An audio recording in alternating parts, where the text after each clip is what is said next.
You are now listening to Season 3, Episode 5 of Terminal 234. On this episode, we talk about the coronavirus and the latest in politics, as well as all things sex work.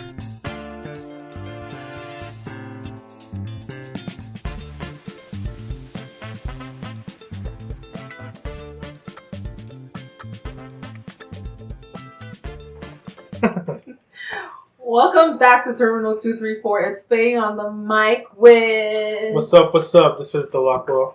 This is Terminal 234. Guys, we're not going to lie. We're not going to pretend this is our first time doing it. Maybe that's why we're acting so low energy. Yeah, no, my energy is actually like ruined. I know. Oh, we had some technical difficulties on this side of the mic, guys. So bear with us if we're a little low energy. But we'll try and get through this quick. It's bigger, better than the last time. Oh, it's already worse. I was going to say I already fucked up. But we're back. But let's try. Yes. It's been a nice couple of weeks, you know. Mm-hmm. So let us get to it. Mm-hmm. Yes. We should start with Harvey. Sure. Okay. So Harvey, for those that don't, Harvey Weinstein, mm-hmm. Harvey, say it. That guy. Mm-hmm. Yes. He was recently found guilty of, I don't know the exact counts, but sexual assault. Let's call it, yeah. If you guys have been following for the past 3 years or whatever, since this whole debacle has started, we know what he's been accused of, and he was finally convicted of a couple charges to that extent. Criminal sex act and rape. Criminal sex Third degree rape, right? Third degree. Yeah, no way. I'm well informed. Yeah. But yes, he was found guilty in New York. Mm-hmm. So he is, as far as we know, he's yet to be sentenced, but his sentence should be coming up soon. Yeah. And there are more cases against him, right? Other states. I know in LA, for instance, that they're bringing out a trial, much like the one in New York, to try and convict him of similar crimes. Yes, thank you. We'll see how that goes and where the chips fall with that. But in New York, for instance, we saw how that went. It's a little bit dicey, tricky, shaky in terms of how the trial ended up, going. Yeah. So I think it's similar things might take place in LA. Yeah, like I think a lot of people might look at that case or the cases. It was two conjoined, right? Two women. Mm-hmm. They might look at it and just say like it's not the strongest of evidence, not the strongest of cases, but it's one of those things. I think that is just you've done enough wrong that you're just gonna be guilty. Like you're not the scales are against you because you've made it that way. So you don't get the fairest of trials or the fairest of like. People were saying in most circumstances, without the public outcry and pressure, he probably doesn't get charged on the New York cases. I don't know about the other ones, but the New York ones, they probably, like most DAs would probably look at it and say, like, district attorneys, if you don't watch Law and Order like me, like, they might look at it and be like, that's not strong enough. Yeah, we don't have enough evidence. Like you mentioned before, this is a very he said, she said type of crime. So, of course, there's not very much physical evidence that we would like in many other cases. So, with that said, I mean, how do we feel? I mean, I think it's one of those we don't feel that bad for him because there's just so many cases, so many allegations that we just have to, it's going to work out how it's supposed to work out. Yeah. Like, usually, I generally like to think, don't come at me, but I like to think that if you're a generally good guy and you're doing everything right, like, you're not going to have a million people saying this thing about you. Like, it's possible for one or two. Of course, that's always possible. Like, why would everyone feel the same? You know what I mean? Yeah. So it's like, like, it's not them. Like, it's you at this point. That's what I'm thinking. Yeah, from where I'm sitting, I definitely feel like he's not a good guy. He's like the scum of the earth. So I'm kind of fine with whatever happens to him. We can throw the book at him for all I care. So yes, within reason. Like, let's not kill him. That's not within reason. Whatever. No. Let's not throw him to the wolves and let's just no. Let's be humane about the punishment he gets, and I'm sure there will be. It's the United States of America. We're not gonna do the worst to him. Something else that's going on in the world, coronavirus is here to stay, unfortunately.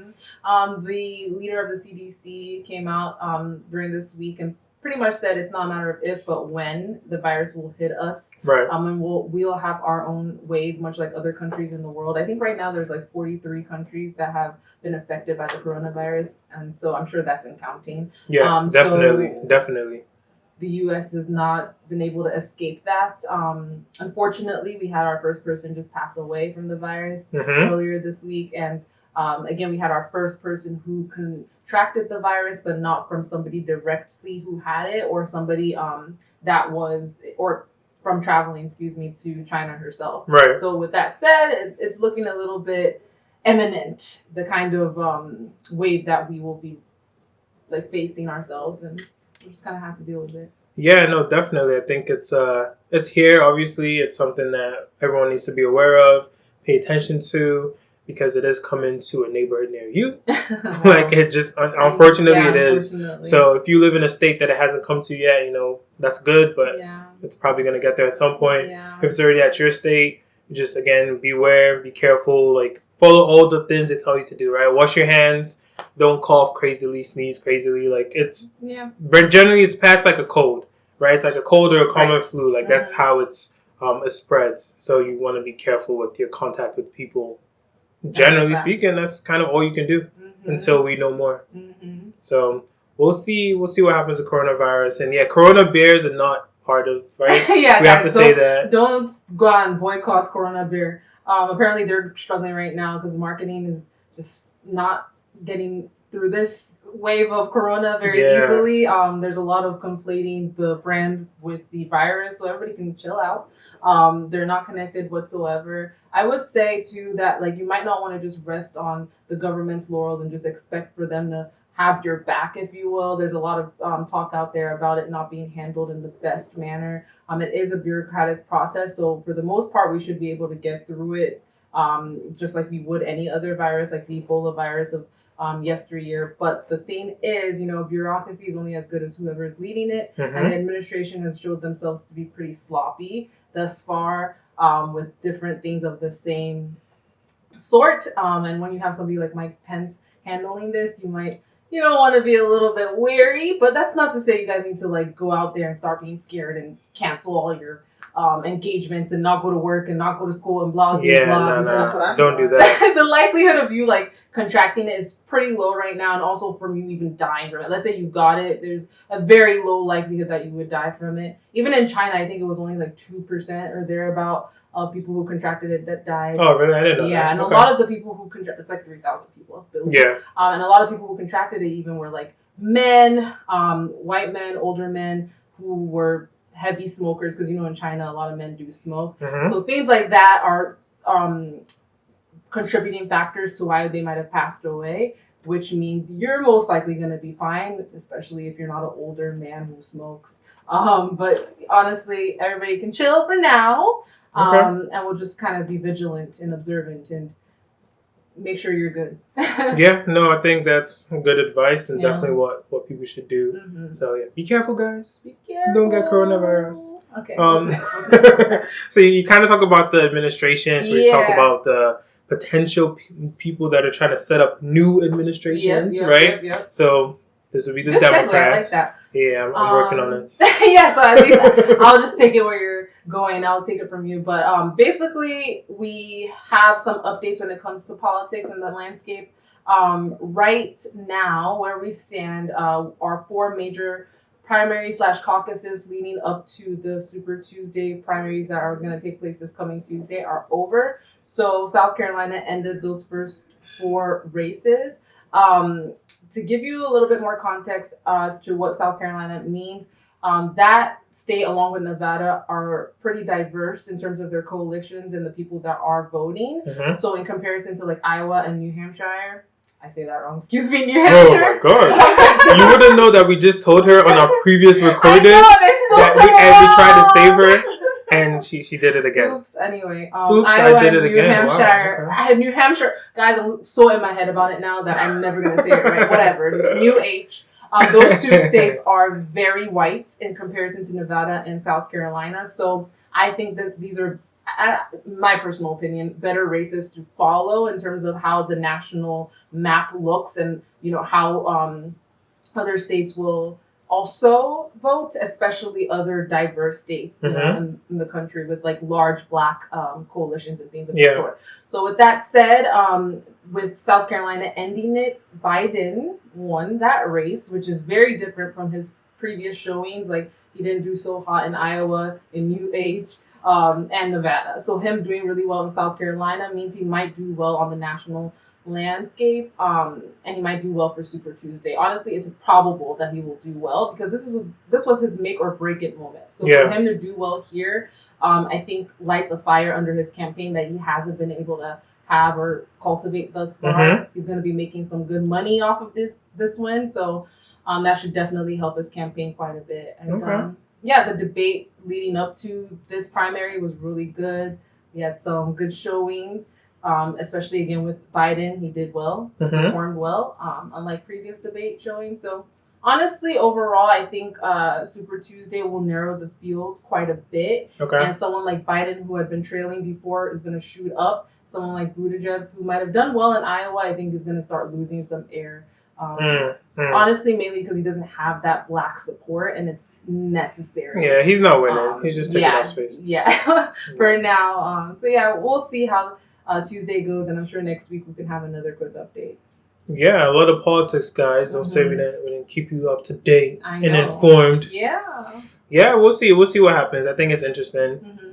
Just this whole thing, and it's interesting how it seemed like he wasn't gonna be, but then now it's like his back's gonna be. Yeah. I know it's very tumultuous, very up and down. I feel very uncomfortable about how volatile it is, just because if we don't know anybody to be like our main woman or man, it's starting to feel scary because obviously the Republicans already know who their guy is, so they've already been able to grow that support, and at this point they're just needing to maintain it. Whereas for us, we're still so divided that it's like every primary thus far, we're just changing who we like. Like 1 minute is Buttigieg, the next is Sanders, the next is Amy Klobuchar out of nowhere. Like that is a very valid point because ultimately it's not about being divided. Like you need to be together because it's about winning elections in America at this point. It's about can you get people to come out and vote. So even if people don't like you so much, like you need them to vote for you. So if they don't want to vote for you, like if people don't show up because they don't support you, which probably was what happened last time, people would say, then we're in the same place. Yeah. So we'll see what happens. It's interesting. We shall see. Yeah, that's music. We didn't touch music yet. Our new music. We need to stop doing that. We need to stop putting it on the back burner and almost forgetting. We love music too much for that. Yeah. Do you have your music that you're gonna? Honestly, I don't have a standout, but what I will say is after last week, I got some suggestions. In our live podcast, they were like, "Have you heard this? Have you listened to that?" And I have. For instance, I listened to Royce's album, The Allegory. That shit was fire. Okay. First off, I love the name, and if you guys don't know what an allegory is, don't worry. In the middle of the album, he defines it for y'all. Yeah, I watched the interview of him on Breakfast Club, and he said what he meant. I didn't listen. I need to. I got the notification. I've been quite busy, but either way, it was well crafted. There you go. It was so good. I loved the instrumental. He was in his creative bag. His content was super fresh and something you don't hear. Honestly, the last album I felt like this about was probably the Silent High, the Prince album. What's it called? I'm trying to think of the name. No Church, No Dope on Sundays. Yeah. That was good. Before that, probably took Pimp a Butterfly, and it's basically just the idea that you have to kind of think while you're listening. It's not spoon-fed, and I was feeling it. It was so creative and well done. So from the opening, I fucked with that. I also listened to the A Boogie album. You get one. You don't get to like. No, but I said I wanted to follow up on what our live audience members said. Okay, I really, I want to make sure our audience feels like they're being listened to, guys. Okay. But anyway, I listened to the A Boogie album. That was another suggestion. This one I won't praise as highly because it was super long. That's actually the reason why I hadn't given it a fair shot. It's because I was like, oh my god, this shit is so long. And it was kind of hard to get through because it was pretty repetitive, but there were some songs that I took away from it that I liked, but overall I wasn't in love with the album. So I did want to mention that. Okay. I'll save other music talk for next time because Miriam had some stuff she sent me and I did want to talk about it, but it's okay. Next time. Okay. How about you? All right, so I have a song suggestion since Faye refuses to ever follow the format that we agreed on. No, you did album last time. No, of course. No, you can do album, but you can't do two albums and then an album that you don't like that much. Like what? I only wanted to speak on it real quick. Don't speak on it. This is about love. What you love, no, what you don't love. Okay, whatever. Let me see. So I don't actually have that much new music, but I have a song. It's by an artist called CKAY. Okay. The song is called Benny. Beeni. Benny. Yeah, exactly. That's Benny. It's like Yoruba for like yes. Yeah. Benny. That's true. Like whatever. It's featuring Barry J. It's a really good song. Okay. Yeah, I've been seeing a lot of my friends talk about CK. So I was like, let me listen to him. Yeah. That was like one of the first songs I heard of his, and I like it. So okay, cool. Still listen to more of his stuff, but that song I recommend. Okay. Yeah. All right. That's it. That's it. That's it. A quick hits. I think so. Oh no! You're supposed to say Benny. Benny. Shout out time. Yes, let's do it. Yeah. We can start with Netflix Ninja. You were telling me that that's a thing now. It is. It's a thing now. Netflix they have an effort going on where they're trying to pretty much just get all the Nigerian most poppin' just expand their Nigerian content. Exactly. Yeah. Yes. Which is so smart. Yeah, content specifically for Netflix. That's really, really smart because obviously, like, there's a big gallery of Nigerian content on Netflix right now, and I'm sure it does really well, which makes sense now that they want to capitalize on that. Yeah, and Nollywood is like up there in terms of film industries in the world. The second or third biggest. It's Hollywood, Nollywood, Bollywood. yeah. Whatever the order is. Well, recently my little cousin was telling me I think Nollywood is like number 2 after Bollywood and then Hollywood. Not in terms of grossing, like not in terms of how much money is made, but in terms of how much content is churned out, which I guess makes sense. Nollywood, they make a movie in a day. What you mean? Right. And there's part 1, 2, 3, 4, 5 of all of them. But yeah, I mean. Very good move. Yeah, shout out to Netflix for, I think, making a very good move ultimately, because I think there's a lot of people that want that content, and just getting it on Netflix is a good idea. And I'm sure they're already seeing the returns of the Nigerian stuff that they do have. Facts. So yeah, good for them. I know that, I don't know. They have their first Netflix African show. I believe that's correct. It's called Queen of Sono. If I'm not mistaken. Have you heard of it? I was watching it yesterday. Is it good? Yeah. Yeah, so it's a South African lady that's the has lead. Miriam's stamp of approval. I believe she's a detective or something. I don't know, but it's on Netflix, and it's like, it sounded like really good. I heard about it. You said it's South African? Yes. Okay. South African. So Netflix they're getting global, which is just, a smart thing to do. Amazing. So shout out to Netflix and everyone that's going to make money from that. We're going to shout out the NAACP winners. Yeah, the Image Awards happened not too long ago. We're a little bit late here, but no worries. Let's shout out some people, though, that won. Yeah, Wizkid won. I don't know what he won for, but he won. He won an award, yeah. I literally was surprised that he won. I was like, okay, Wizkid won. Good for him. It's kind of Burna Boy season right now. Actually, I know what he won for. I think it was for the song Brown Skin Girl. That makes a lot of sense. Yeah. Okay. Yeah, so he won. Rihanna was... She was recognized for her philanthropic work. I don't know again what the award was called, but she got an award for it, so that was pretty cool. She made a really good speech. I don't know if you saw it, but I didn't. It was pretty good. I love me some Riri. So. Okay. Yeah. Lupita won. A lot of people won. Hey. Omari Hardwick won. Angela Bassett. I'm looking at the list now, so I have all the names now. Yeah. When They See Us won. When They See Us is a really good movie. Oh my god. Yeah. So a lot of stuff won. So shout out to everyone that won. It's nice that we support our own stuff. Yep. Because a lot of times we get overlooked in all the other awards and stuff like that. And the best way to fix it is always to just create your own lane, create your own award, and award your own self. Stop waiting for them to award you. Right. So shout out to them. Yeah. I think those are shout outs. Yeah. I think this was a good episode. We started off shaky, we were a little rattled, but it's okay. Technical difficulties happen, guys. It does. It happens. So hope you guys enjoyed. Yeah.